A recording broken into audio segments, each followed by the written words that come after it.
अस्सलाम वालेकुम। इस वीडियो में हम जो हमारे लास्ट टू फंगाई रहते हैं सिस्टेमिक फंगाई के ब्लास्टोमाइसिस और जो पैराकॉक्सिडियोड्स है उसके बारे में हम पढ़ेंगे। बहुत छोटे से ब्लास्टोमाइसिस जिसमें ब्लास्टोमाइसिस डर्मेटिटिस आ जाता है, ये डिजीज़ कराते हैं which is known as blastomycosis, जिसको हम नॉर्थ अमेरिकन ब्लास्टोमाइकोसिस भी कहते हैं क्योंकि देखा गया कि ये वाली जो स्पीशीज़ होती है ज़्यादातर नॉर्थ अमेरिका में एंडेमिक है। अब इसकी जो प्रॉपर्टीज़ हैं वो इंपॉर्टेंट है। डायमॉर्फिक फंगस है तो उसका ये मतलब है कि जो इसकी मोल्ड फॉर्म है वो सॉइल में होती है, वेरस इसकी यीस्ट फॉर्म टिश्यू में होती है।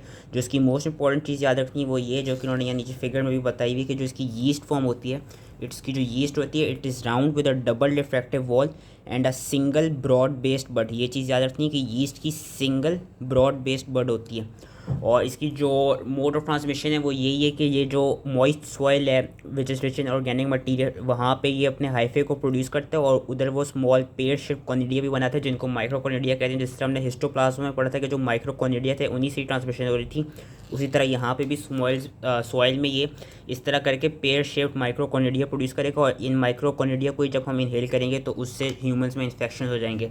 इसकी पैथोजेनेसिस और क्लिनिकल फाइंडिंग्स बहुत छोटी सी हैं कि जो इन्फेक्शन होता है वो यूजली रेस्पिरेटरी ट्रैक्ट के थ्रू होता है, एसिम्प्टोमेटिक केसेस होते हैं ज़्यादातर, and डिससेमिनेशन may result which will cause ulcerated ग्रेनुलोमास of skin and bone. Lab diagnosis इसकी इंपॉर्टेंट है कि जो टिश्यू बायोप्सी स्पेसिमेन होता है वहाँ पे जो मेन चीज़ मैंने बताई थी यीस्ट की याद रखनी है, उसमें हमको माइक्रोस्कोपी में थिक वॉल्ड यीस्ट सेल्स मिलेंगे with single broad based birds.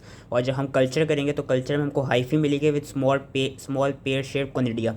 Virus इसका पीसीआर भी करा सकते हैं जिससे हमें इसका न्यूक्लिक एसिड मिलेगा। इसकी ट्रीटमेंट के लिए हमने आइट्रोकोनाजोल देनी है और अगर डिससेमिनेशन हो जाए तो उस केस में एम्फोटेरेसिन बी देनी है। ज़्यादातर आइट्रोकोनाजोल याद रखिएगा क्योंकि मैक्सिमम जो भी जितने भी फंगाई हैं उनकी ट्रीटमेंट के लिए आइट्रोकोनाजोल ही यूज़ हो रही है और इसके लिए हम सर्जिकल एक्सिजन भी कर सकते हैं। इसकी फ़िलहाल कोई प्रिवेंशन नहीं है। फिर जो हमारा लास्ट आ जाता है वो है पैराकॉक्सिडियोड्स, जिसमें से हमारी पास ये वाली स्पीशीज़ आती है पैराकॉक्सिडियोड्स ब्रासिलिनेसिस जो कि पैराकॉक्सिडियोइडोमाइकोसिस कराती है।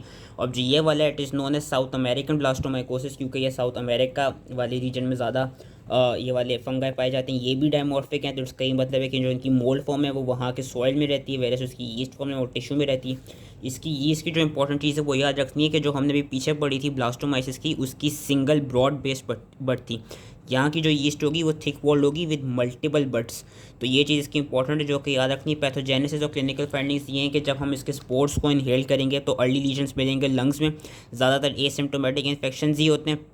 और ये देखा जाता है कि इसमें भी डिससेमिनेशन हो सकती है, लेकिन इसमें ज़्यादातर ये देखा जाता है कि जो ओरल म्यूकस मेम्ब्रेन होती है वहाँ पे लीजन्स प्रोड्यूस होते हैं और जो आपके लिम्फ नोड्स होते हैं उनकी इन्लार्जमेंट हो जाती है।